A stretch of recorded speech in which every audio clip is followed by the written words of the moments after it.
আমাৰ জুবিনদাৰ সকলোতকৈ প্ৰিয় একটা ডায়লগ আছে।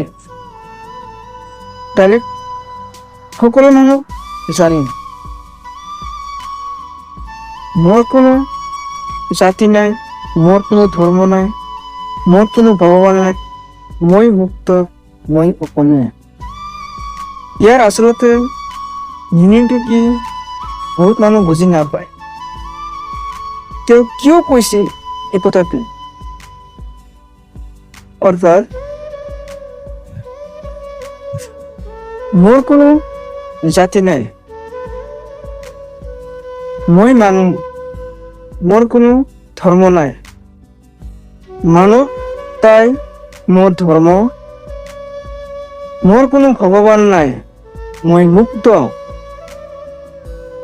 মই স্বাধীন, মই পৰাধীন,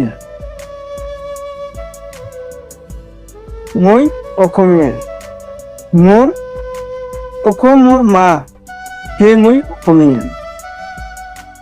আচলতে এইটো আছিল তাৰ যিটো ডাইলগৰ যিটো মিনিং, এই মিনিংটো এইটো আছে।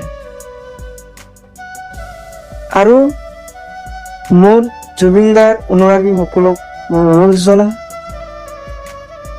হেষ্টিছ ফৰ জুবিনদাৰ সকলো লিখক, যাতে অতি সোনকালে আমাৰ জুবিনদাৰ ন্যায় পায়, তাৰ কাৰণে আমি কামনা কৰোঁ।